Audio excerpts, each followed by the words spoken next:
In the humid, green twilight of the Congo Basin, where the air is a thick soup of rot and rebirth, there is a silence that isn't really silence at all, but a warning that we are not meant to be here. We stand at the edge of an emerald abyss, a place where the sun's light is murdered by the canopy 300 feet above, and we realize that for any of us, this would be a tomb within 48 hours. The heat is a physical weight, the insects a constant high-pitched scream in the blood, and the terrain is a labyrinth of thorns and hidden water that swallows the very concept of a straight line. Yet, as we peer into the shadows of the Sangha Tri-National Forest, we see movement, not the frantic thrashing of a victim, but the fluid, ghostly grace of a people who have turned this green hell into a cathedral. These are the Bayaka, the Aka people, a society that has existed in a state of perfect, unbroken equilibrium with the most hostile terrain on Earth for longer than our modern borders have had names. We are here to understand a notion that defies every pillar of our own civilization, that a human being can exist without a master, without a map, and without the desire to own the ground beneath their feet. As we step into the damp heat, we are immediately struck by the sheer scale of the isolation. The Congo Basin spans over 500 million acres, a sprawling lung of the planet that breathes with a rhythm we cannot hear. Here, there are no landmarks that the untrained eye can seize upon. Every tree looks like the last, every vine is a mirror of its neighbor. For us, navigation is an act of technology, of satellites and compasses. But for the Bayaka, the forest is not a space to be measured, but a memory to be felt. They move through the undergrowth with an unnerving silence, their skin the color of the earth they walk upon, their bodies compact and powerful, built by millennia of climbing and trekking. We watch a hunter move, his feet finding purchase on slick roots without a glance downward, his eyes scanning the middle distance where we see only leaves. He is not looking at the forest, he is reading it like a manuscript. A snapped twig is a sentence, the direction of moss growth is a paragraph. They do not use maps because they are the map. Their identity is so thoroughly fused with the geography that to remove a Bayaka from the forest is to effectively erase the man. The context of their existence is staggering when we consider the numbers. There are perhaps 30 to 40,000 of them scattered across the Central African Republic and the Republic of Congo, a population that has remained relatively stable while the world around them burned through colonial extractions, rubber wars, and the rise and fall of industrial empires. They represent one of the oldest continuous human lineages on the planet, a living link to a time before we decided that some men were born to rule and others to serve. As we sit with them by a small fire of damp wood that miraculously stays lit, we begin to see the first unbelievable truth of their notion. Among the Bayaka, there is no word for chief, there is no hierarchy, there is no man or woman who can command another to do their bidding. In our world, we are taught that without leadership, there is chaos. Without a head, the body dies. But as we observe the communal hunt, we see a level of coordination that puts our most disciplined organizations to shame. The hunt is the pulse of the community, a moment where the survival of the group depends on a collective intelligence. They are after the blue duiker, a small forest antelope that is fast as a heartbeat. The men stretch nets made of liana bark across the underbrush, hundreds of feet of intricate weaving that must be positioned with surgical precision. There is no shouting, no barked orders. Each person knows their place because they have grown up in a culture where observation is the primary mode of learning. We watch as the women and children form a wide arc, a human net that begins to close in, beating the bushes and singing, not a song of war, but a song of invitation. It is here that we encounter the second wonder of the Bayaka, their polyphonic singing. It is a sound that defies the laws of music as we know them. It is not a melody with an accompaniment. It is a shimmering wall of sound where voices weave in and out of one another, mimicking the calls of birds, the rustle of leaves, and the yip of the forest dogs. As the song rises, the forest seems to vibrate. It is a sonic map, a way of staying connected in a place where you cannot see more than 10 feet in front of you. They use the echo and resonance of the trees to judge distance and direction. The song is their GPS, their history, and their soul. When the net is pulled tight and the prey is caught, there is no celebration of the individual hunter. There is no trophy. The meat is divided with a cold, mathematical fairness that ensures no one goes hungry and no one accumulates more than they can eat. We realize then that the Bayaka are the ultimate practitioners of a radical equality. This is not a political choice made in a boardroom. It is a biological necessity. In the rainforest, greed is a death sentence. To store wealth is to invite rot. To claim power is to invite resentment that could fracture the small group upon which everyone depends for protection against the leopards and the snakes. We see this egalitarianism extend into the very heart of their families. There is no man's work or woman's work in the way we understand it. We watch a father cradle his infant for hours, cleaning the child, soothing it with the same tenderness as the mother, while she might be the one sharpening a spear or negotiating a trade. In fact, Bayaka fathers are documented to be among the most hands-on parents in the world, spending nearly half their day within reach of their children. This is the notion in practice, a total rejection of the ego in favor of the ecology. But as we walk deeper into the history of this land, we begin to see the shadows of the nation encroaching on the notion.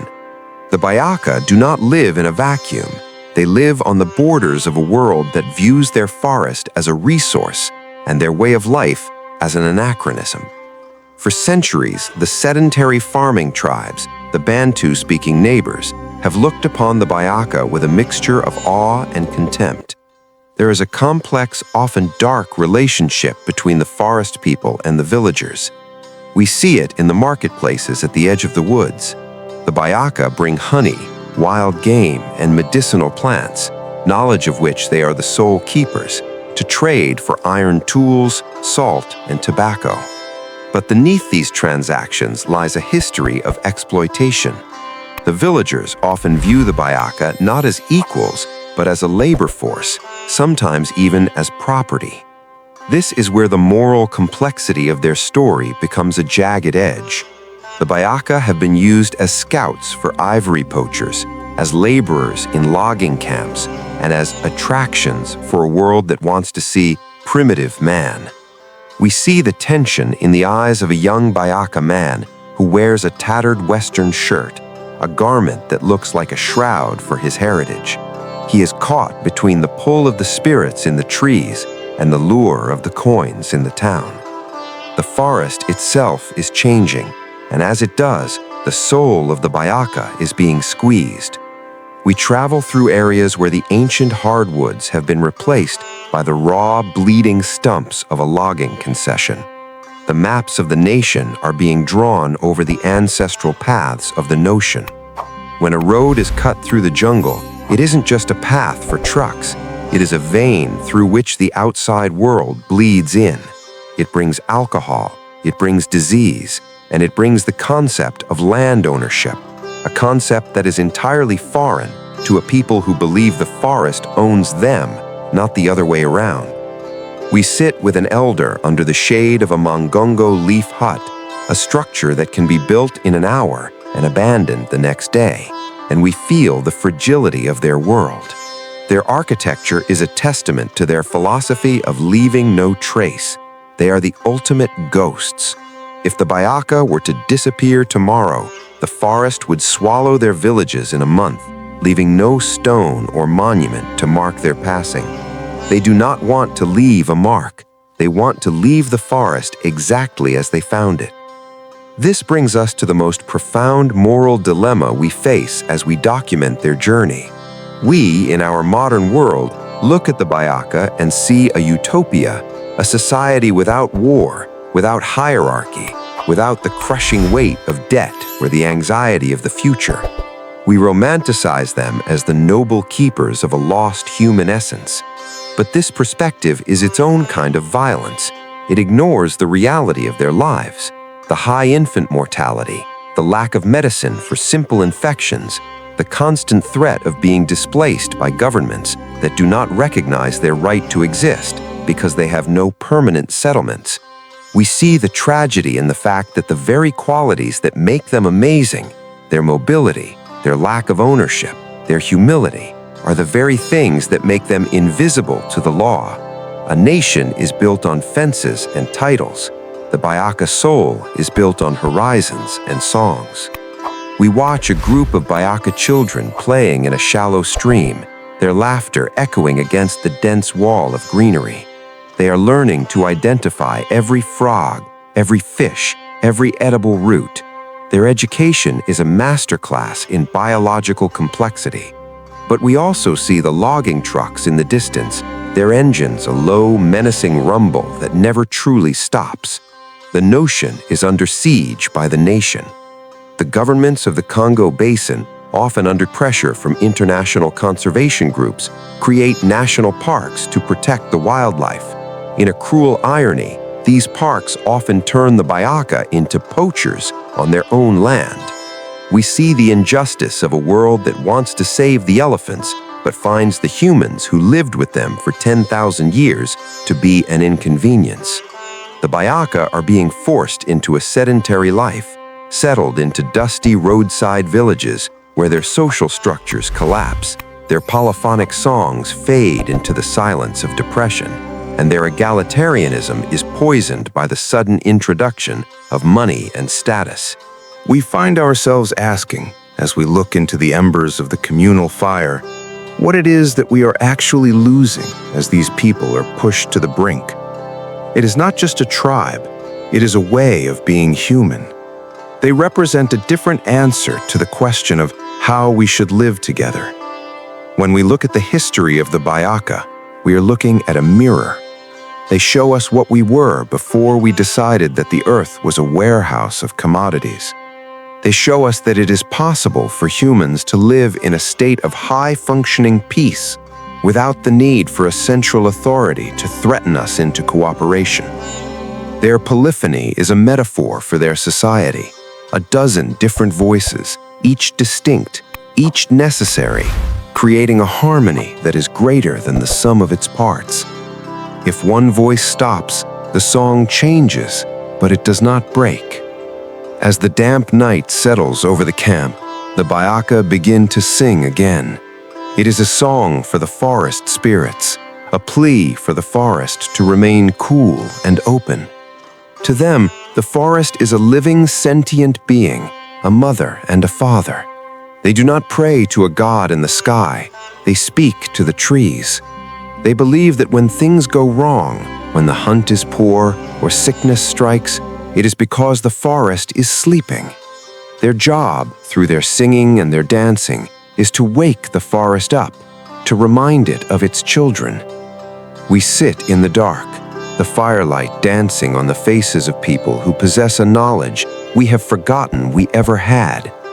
We feel a profound sense of mourning, not just for them, but for us. We are the ones who are lost despite our maps. We are the ones who are divided despite our leaders. We must confront the messy reality that the preservation of the Bayaka cannot happen without a fundamental shift in how the nations of the world perceive the value of human life. Is a culture only valuable if it produces something we can buy? Is a people only civilized if they have a hierarchy? We see the Bayaka standing at the crossroads of history. One path leads to a slow, quiet assimilation into the bottom rungs of a globalized economy, where their songs are forgotten and their knowledge of the forest's medicinal secrets dies with the last elder. The other path, the one we are struggling to help them find, is a recognition of their notion as a valid, vital way of existing, a protected space where they can continue to be the guardians of the world's most complex ecosystem. The history of the Congo Basin is often written in terms of minerals, rubber, and timber, the nation's wealth. But the true history is written in the footprints of the Bayaka, footprints that leave no scar on the earth. We have walked with them for a brief moment in time, and we are left with a weight in our chests. We see the fragility of their huts, the strength of their community, and the encroaching steel of the world we built. We realize that the tension between the border and the soul is not just their struggle, it is ours. We are the ones who have drawn the lines that they now have to cross. As we prepare to leave the emerald twilight and return to the world of concrete and clocks, we look back one last time. The Bayaka have already begun to move. They are packing their few belongings into baskets made of vines. They are heading deeper into the shade, away from our cameras and our questions. They move with a quiet confidence that we can only envy. They know where they are going, even if we do not. They are the masters of a world we can barely survive in, and they do it without ever needing to say, "I am the master." We are left with the sound of their voices, that haunting, beautiful polyphony, fading into the rustle of the leaves until it is indistinguishable from the wind.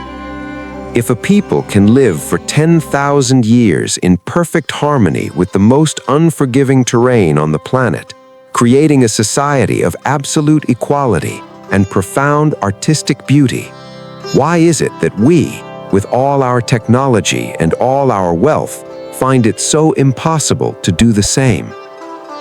Would you like me to expand on the specific medicinal knowledge the Bayaka possess, or focus on the ecological impact of their nomadic lifestyle?